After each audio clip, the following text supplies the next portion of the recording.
Pada sesi kali ini, kita akan membahas mengenai body dan komponen pada Fusion 360. Sebelum kita membahas apa itu body dan apa itu komponen, kita perlu terlebih dahulu membahas mengenai bottom up dan top down assembly. Bottom up itu lebih ke traditional assembly model. Jadi kalau kalian pernah mendengar atau menggunakan software seperti Autodesk Inventor atau SolidWorks, itu mereka dua-duanya menggunakan bottom up assembly. Nah, pada metode ini kita membuat part-part sendiri secara individual. Kemudian kita akan menggabungkan part-part tersebut ke dalam dokumen assembly sehingga terbentuk objek yang kita inginkan. Jadi di sini tidak ada link antara part-part sehingga objek assembly itu terbentuk karena kita desain sedemikian rupa agar dapat menjadi seperti itu. Kemudian untuk top-down assembly, kita mulai dari file assembly dan kemudian kita buat part-partnya langsung di dalam file tersebut. Nah, Fusion 360 menggunakan top-down approach. Oleh karena itu, jika kalian membuka Fusion 360, kalian tidak akan menemukan opsi untuk membuat new assembly. Perbedaan yang mendasar antara dua approach ini adalah hubungan antar part. Jadi di bottom up, karena partnya berdiri sendiri, ketika ada perubahan di satu part, yang harusnya itu ada efek ke part yang lain, maka kalian itu harus melakukan perubahan itu secara manual.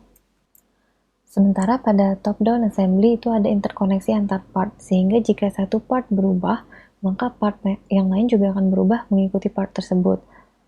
Namun ada kalanya top-down approach ini juga menyulitkan, misalnya perubahan terhadap part lain itu tidak sesuai dengan yang kita inginkan.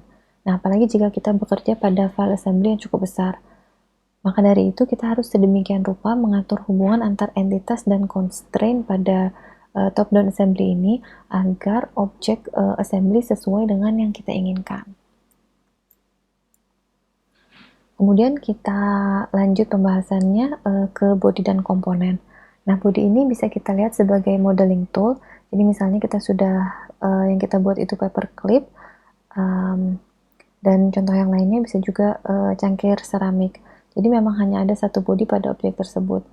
Jadi misalnya pada cangkir seramik ini, walaupun dia gabungan antara silinder cangkir dan gagang, tetapi mereka ini tetap dianggap menjadi satu body karena tidak ada